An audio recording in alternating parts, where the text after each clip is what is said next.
My wife and I recently celebrated our sixth wedding anniversary, a milestone that signifies so much more than just the passage of time. Together, we're navigating the joys and challenges of raising two remarkable boys from her previous relationship.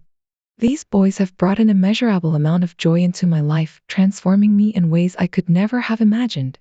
Our weekends are a highlight reel of joyous moments, from movie outings to intimate family dinners, each activity strengthening the bond we share as a family.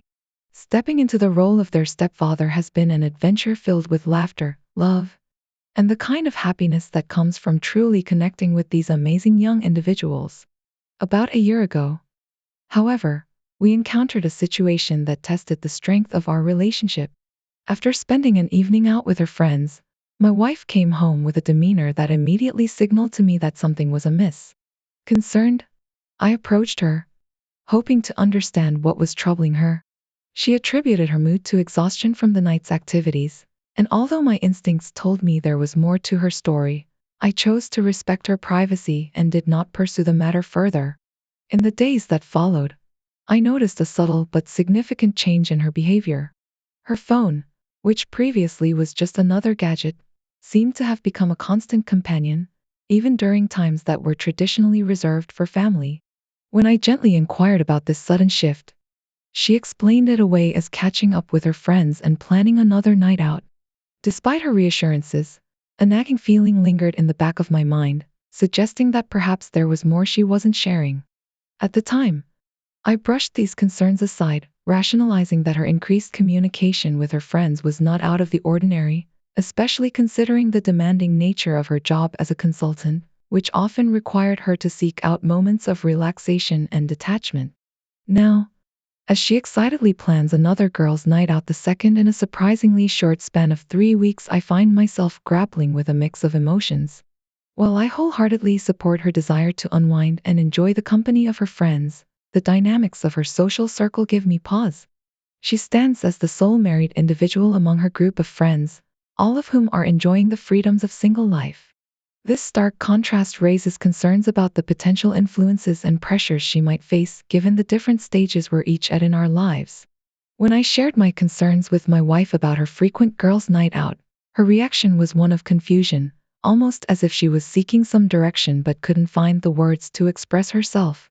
Later, I found myself seeking advice from my own parents, opening up to them about how these outings were becoming a pattern and voicing my unease over the fact that she was the only married woman in her group of single friends. My parents listened intently before offering their perspective, suggesting that while there's nothing inherently wrong with enjoying a night out, my particular concerns were valid given the dynamics of her social circle. My father advised that it might be wise to express my feelings to my wife, emphasizing the need for balance and boundaries. Both parents underscored the importance of open and honest communication, while also respecting her independence. They shared their own experiences, noting how in their 40 years together, nights out were rare and always approached with a mutual understanding of their commitments to each other. Taking this advice to heart, I approached my wife once more, hoping for a constructive conversation. However, my attempt was met with resistance. She felt I was trying to control her, misunderstanding my intentions completely. Despite my efforts to clarify that my concerns stemmed from a place of love and care, she was upset and the night ended with tension between us. The situation escalated when she went out again and returned well past midnight, marking the third instance of her staying out late without prior communication. I chose to remain silent, pretending to be asleep as she returned, but my mind was racing with thoughts about the impact of her actions on our family dynamic. The following day, I realized the importance of facing this issue head on. It was clear that we needed to have a deeper conversation about our priorities, expectations, and how we can navigate her need for socializing without compromising the sense of unity and commitment within our family. I decided it was crucial to find a moment for an open, heartfelt discussion, hoping to bridge the gap between us and find a way forward that respects both our needs. I found myself dialing an old friend's number, seeking help in a rather personal matter. My friend had once enlisted the services of a private investigator for his business, following an incident where an employee claimed he was too injured to work, hoping to benefit from workers' compensation. This employee's tale of woe prompted quick action. leading to the hiring of a sleuth who soon uncovered the truth. As it turned out, the employee was anything but injured, spending his supposed recovery time engaging in leisure activities like golf and flag football. This revelation forced the employee to retract his claim, proving the effectiveness of the investigator's work. Given the delicate nature of my situation, I was hesitant but felt compelled to share my concerns with my friend. Recently, my wife's frequent attendance at girls' night out events had set off alarm bells in my mind. Something about her behavior seemed off, and I couldn't shake the feeling that there was more to these outings than met the eye. My friend, curious about my sudden suspicion, inquired about the reasons behind my doubts. I recounted the late night returns, the scent of alcohol, and her defensive reactions whenever I broached the subject. All these signs pointed to a scenario that warranted worry, prompting my friend to acknowledge the validity of my concerns. Driven by a mix of apprehension and determination, I made the decision to contact the private investigator. We arranged a meeting after work to discuss the specifics of my request. My instructions were straightforward: monitor my wife's activities during her nights out with friends, gathering any information that could shed light on her actions. Despite the hefty fee of $100 per hour, my focus remained unwavering. The cost was secondary to the urgency of unraveling the truth. Equipped with a photograph of my wife, details about her car, her place of employment, and her typical hours, the investigator was prepared to embark on the surveillance the following day. The wait that ensued was fraught with anxiety, as I anticipated the investigator's findings. Finally, we convened after my workday, and he presented the evidence he had compiled. The footage revealed my wife exiting her workplace, markedly dressed in attire different from what she had donned that morning. This change of clothes at work was the first red flag. The investigator tracked her to a bar where she rendezvously met with her group of friends. They spent the next couple of hours there before moving on to a house located a short drive from the bar. Upon their arrival, they were greeted by a man, and my wife, along with her friends, all uniformly dressed in black, entered the house.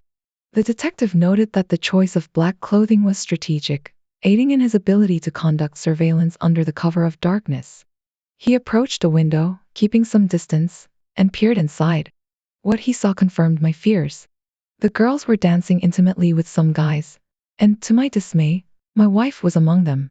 She was tucked away in a corner with a man whose actions were clearly inappropriate. He was touching her, and they shared a passionate kiss. After witnessing this distressing scene, the private investigator turned to me and said, "I believe you now have sufficient evidence to take the necessary steps." He handed me a flash drive containing the videos and mentioned he would retain a copy, just in case. Leaving our meeting, I felt overwhelmed with emotion. Tears streamed down my face as I grappled with the reality that my wife, my partner of 9 years, had been unfaithful and was continuing to betray our trust. I was torn about whether to confront her directly with the evidence. Ultimately, I decided to withhold the videos for the time being.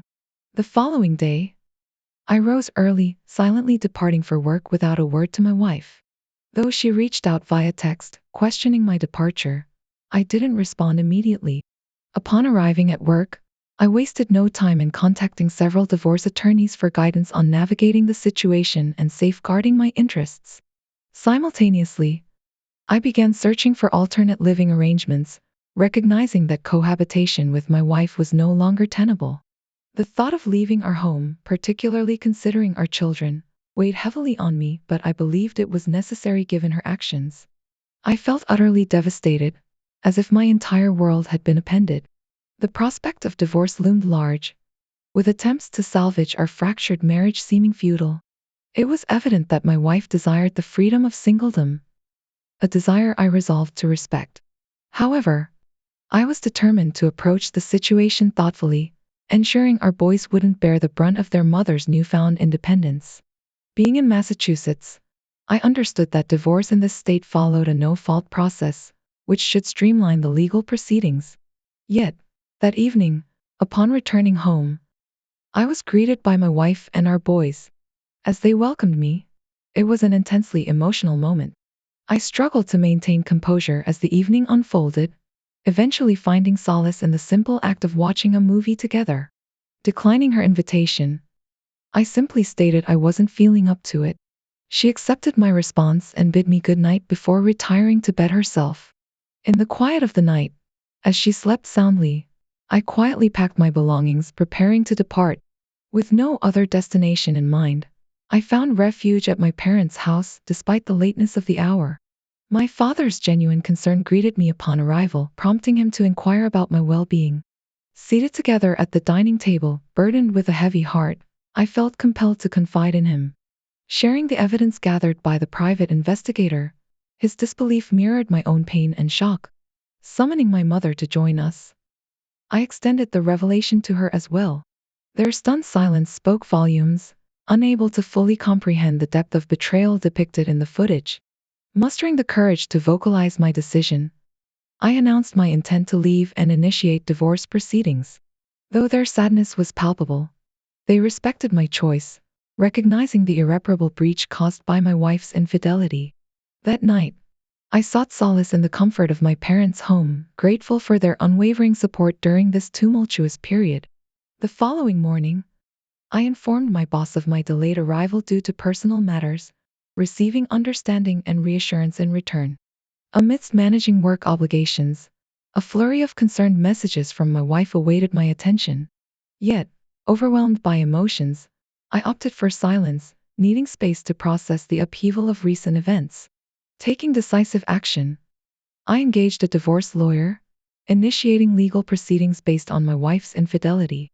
Simultaneously, I made the difficult decision to vacate our shared residence in her absence, returning later to leave a note outlining my intentions.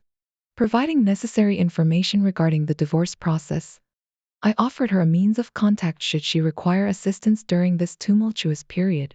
As my workday drew to a close, I returned once more to my parents' house, only to find my wife's car parked in the driveway, a poignant reminder of the complex emotions and challenges that lay ahead. As I stepped through the door, the sight of her sitting alone at the kitchen table, tears silently cascading down her cheeks, pierced my heart. Her pained gaze locked onto me, and in a trembling voice, she questioned the sudden initiation of divorce proceedings. It was then that I mustered the strength to unveil the damning evidence stored on my phone, the videos capturing her infidelity. With a heavy heart, I played the footage, each frame a painful confirmation of the betrayal I had long suspected but dared not fully acknowledge. Yet, as I confronted her with the undeniable truth, there was no anger, only a profound sadness at the irrevocable breach of trust that had shattered the foundation of our marriage. In the ensuing hours, amidst tearful exchanges and whispered confessions, we both arrived at the inevitable conclusion: divorce was the only viable path forward. Despite the shared pain, there was a mutual understanding that clinging to a fractured relationship would only prolong our suffering. In a gesture of relinquishment, I conceded any claim to the rental property we once called home, offering it to her as a gesture of goodwill. It was a symbolic gesture, perhaps, but one that reflected my desire to untangle our lives and move forward independently. The legal proceedings that followed were surprisingly smooth, the judge granting me a brief reprieve of 30 days to collect my belongings from the house we had shared. There was no acrimony in our negotiations, no drawn-out battles over alimony or child support. We simply sought closure, a chance to untangle our lives and forge new paths. And yet, as I navigated the complexities of divorce, there lingered a bittersweet ache, a profound sadness at the realization that the boys I had grown to love as my own were not biologically mine. It was a revelation that cut deep, threatening to unravel the bond we had painstakingly forged over the years. Despite the upheaval, life offered a glimmer of hope in the form of a job opportunity in another state. It was a chance for a fresh start, an opportunity to rebuild my life on my own terms. And so, with a mixture of trepidation and excitement, I embraced the prospect of starting anew in unfamiliar surroundings. Changing my phone number was a symbolic gesture of severing ties with the past and embracing the possibilities of the future. It was a small but significant step towards reclaiming my autonomy, a declaration of independence in the face of adversity. As the days turned into weeks and the weeks into months, I found solace in the simple pleasures of life, in the laughter of new friends, in the tranquility of unfamiliar surroundings. And though the scars of the past remained, they no longer held sway over my future. As time passed, I couldn't shake the nagging feeling that something was off about my son's appearance. I pride myself on being open-minded and not prone to suspicion, so I brushed aside these thoughts initially. However, it was my wife's erratic behavior that truly set off alarm bells. Her explanations for her whereabouts never seemed to align with reality, often leaving gaping holes in her schedule that she struggled to account for. Moreover, I was barred from meeting anyone from her workplace, and a close friend even confided in me about her flirtatious behavior. Despite these red flags, I clung to the hope that our love could withstand any challenge. Each time her lies were exposed, she would reassure me of her devotion, skillfully convincing me that her deceitful actions didn't define her character. When she became pregnant again, a flicker of optimism emerged within me, praying that this child would be a symbol of our bond. Yet, upon the birth of our daughter, the truth became painfully evident. She was not my biological child. Refusing to sign the birth certificate, I insisted on a paternity test, which confirmed my deepest fears. Neither of the children I had raised as my own shared my DNA. With a heavy heart, I initiated divorce proceedings, severing ties with the family I had poured my heart and soul into. Despite the heartbreak of leaving, I remained determined to be a positive presence in my son's life. I cherished him dearly, striving to be the father he deserved, even as feelings of betrayal and disgust clouded my mind. However, my decision to leave hasn't been met with understanding or empathy.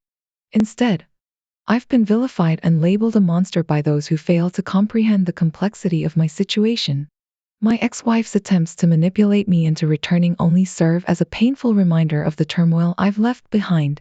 Yet, amidst the judgment and condemnation, my parents stand unwaveringly by my side, offering the support and understanding I so desperately need.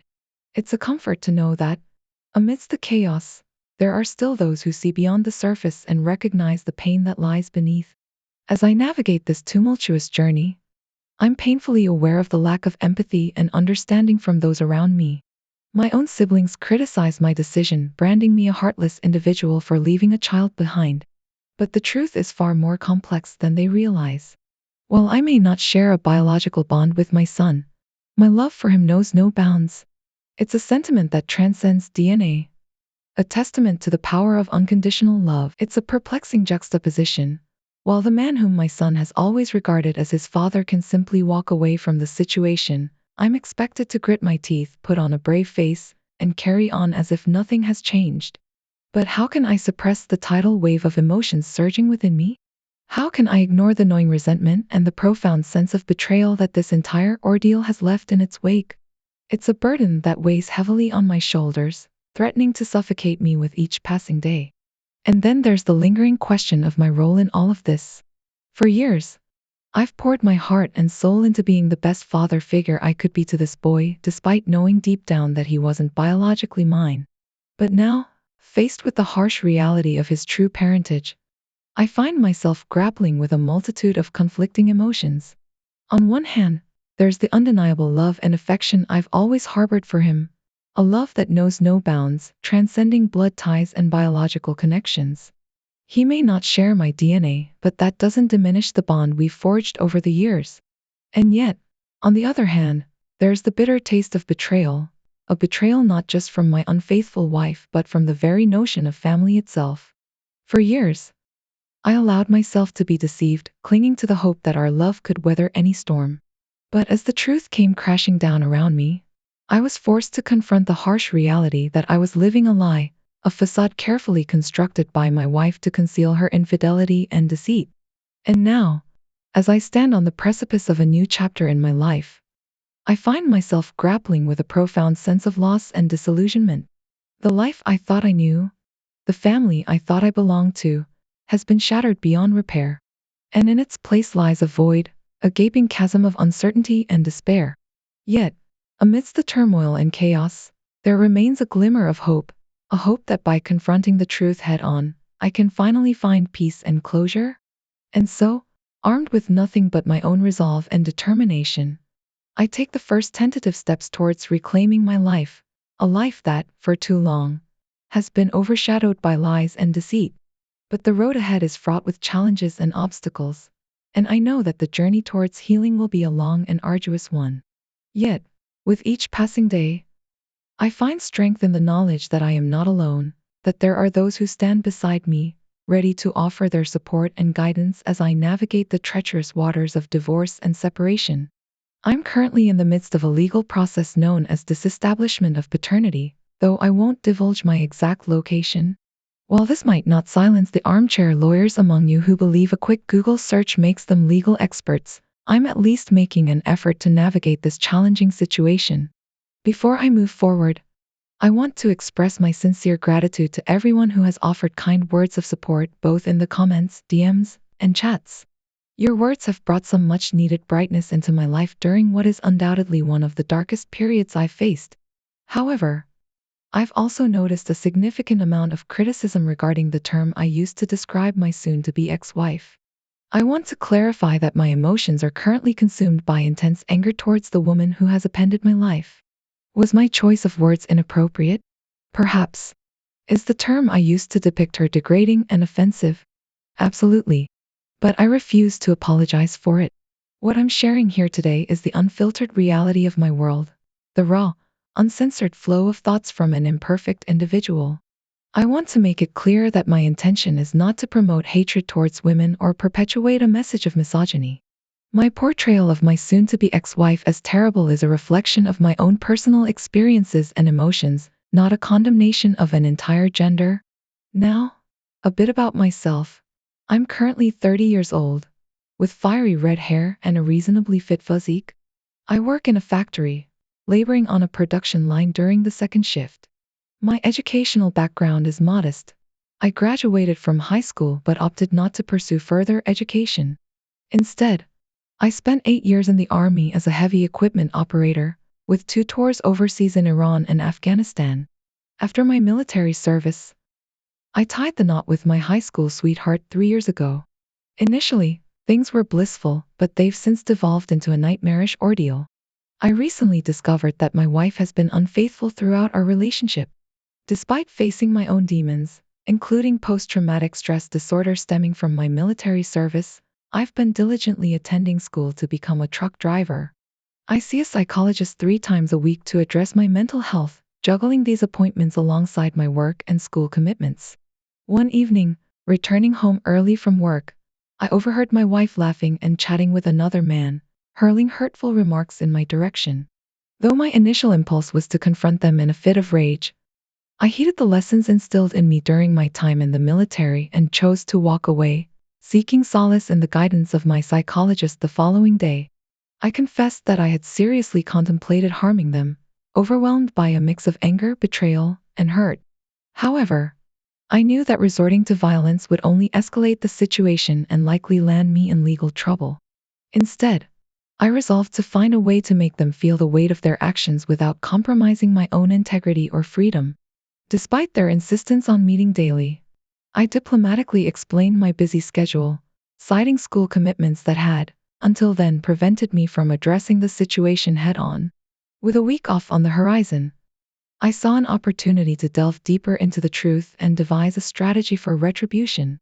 Armed with determination, I embarked on a meticulous plan of action. Recognizing the need for concrete evidence, I procured discrete spy cameras capable of capturing both video and audio, strategically placing them within my apartment to monitor John's nightly visits. It was a painful realization of my own naivety to see him frequenting my home with such audacity. As I gathered more information about his identity, learning his name was John Rich, I simultaneously began to sever ties with my current life. I acquired a new phone and number to ensure communication security, securing an apartment in a neighboring town to facilitate my escape from the toxic environment, terminating my lease and updating my banking details, insurance policies, and utilities became my top priorities as I meticulously prepared for my departure. Navigating the legal landscape was daunting, but I sought counsel from HR at work, ultimately securing a transfer to a different plant to distance myself from the situation.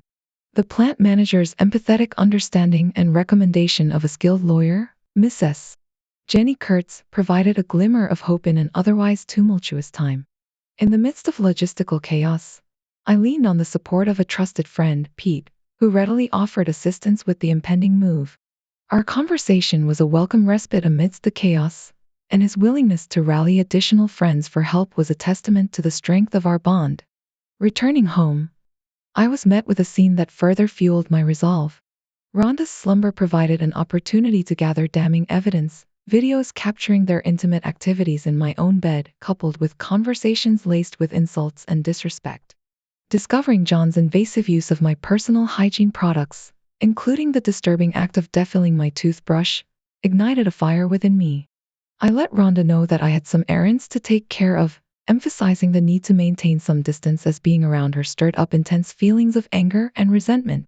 It was crucial for me to act convincingly to keep my plans under wraps. After some sleuthing, I managed to uncover where the despicable John worked. Turns out he's a used car salesman.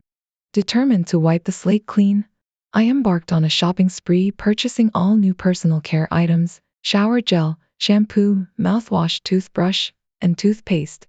Additionally, I acquired a discreet gym bag to store these items, ensuring they remained separate from the tainted remnants of my old belongings. The act of urinating on my discarded possessions felt like a small but satisfying form of revenge. While discreetly observing John, I stumbled upon a startling revelation. He was juggling multiple girlfriends. Armed with the convenience of today's technology, I meticulously documented his interactions with various women, capturing incriminating photos of them engaging in intimate acts. The countdown was on as I had just 2 more weeks to finalize my plans. In a significant update, I sought legal counsel from Jenny, presenting her with a flash drive containing the damning evidence of Rhonda and John's misconduct. Watching the footage, Jenny was visibly disgusted by John's audacity, especially his callous misuse of my personal belongings. I also shared my discovery of John's involvement with other married women, providing video evidence to corroborate my claims. Eager to confront John and seek justice for his reprehensible actions, I devised a daring plan. Disguised as a repairman, I gained access to the motel room where John conducted his illicit affairs. Through a combination of persuasion and financial incentive, I convinced the chambermaid, Kelly, to assist me in installing spy cameras within the room. Kelly's own experiences with infidelity added a layer of empathy to her willingness to help me in my quest for justice. Positioning the cameras strategically, I ensured that they captured indisputable evidence of John's indiscretions, including his involvement with his boss's wife. The footage obtained from these cameras would serve as invaluable evidence in court, further bolstering my case against him. Prioritizing my health and well-being, I underwent sexually transmitted disease testing, thankfully receiving negative results. As the day of reckoning approached, I orchestrated a clandestine meeting at a restaurant with the husbands of the women John had been involved with, withholding the true purpose of our gathering until the opportune moment. My lawyer, Jenny, introduced herself and me to the other husbands. I provided each of them with a flash drive containing videos depicting their wives engaging in intimate activities with John, accompanied by information about John himself.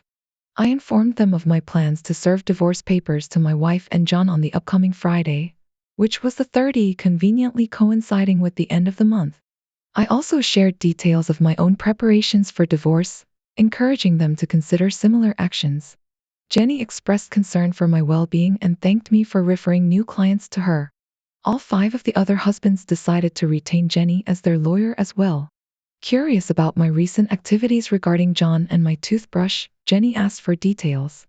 I explained that I had been taking retaliatory measures, such as urinating in the shower gel and shampoo. Though she preferred not to hear about the toothpaste incident, she chuckled in response. I provided Jenny with new flash drives to assist with the other cases and arranged for the removal of the cameras with Kelly, the chambermaid. I also invited Kelly to join me for dinner on Saturday, to which she agreed. Confirming our plans for Friday afternoon, I contacted Pete, who assured me that everything was set. I had been avoiding Rhonda lately, abstaining from intimacy since discovering her infidelity. To make amends, I surprised her by arranging an all-day spa appointment for Friday, which she genuinely appreciated. She informed John of her plans, and although his reaction wasn't mentioned, I sensed a hint of satisfaction. On Friday morning, Rhonda left for her appointment, seemingly excited. I contacted Pete, and he arrived with some friends and a truck to assist with moving my belongings. Within 2 hours, we managed to pack up everything. While they retrieved items from the bathroom, I reflected on the events unfolding around me, brimming with anticipation for the next phase of my plan. I cautioned them to avoid a specific area around that time, coinciding with the serving of legal papers to Rhonda at the spa and John at his former workplace. All the wives were served with legal notices simultaneously. John was later found beaten at his motel. Rhonda returned home to find me gone and learned about John's infidelity. She had to move back in with her parents, while her lawyer attempted to locate me at work. However, I had already started my new job as a long-haul truck driver. My lawyer, Jenny, had the authority to manage my divorce proceedings on my behalf. Initially, Rhonda fought against the divorce but eventually gave up 6 months later. I finally achieved my freedom. John suffered lasting consequences, including a permanent limp and loss of virility. It seemed that every other month, something new was breaking on him, but I couldn't muster any sympathy. Interestingly, all the cheating wives ended up getting divorced, thanks to one person who brought about this outcome for everyone. 5 years after our divorce, I was approached by Rhonda in a restaurant. She appeared significantly aged and sincerely apologized for the pain she caused me. Surprised by her words, I assured her of my forgiveness long ago. Rhonda confessed that she married me to escape her parents. We decided to share a meal together, during which she revealed she had pursued nursing after returning to school. I shared that I was still working as a long-haul truck driver. Interestingly, whenever I stopped by town, we would meet and spend nights together, evolving into a friends with benefits relationship.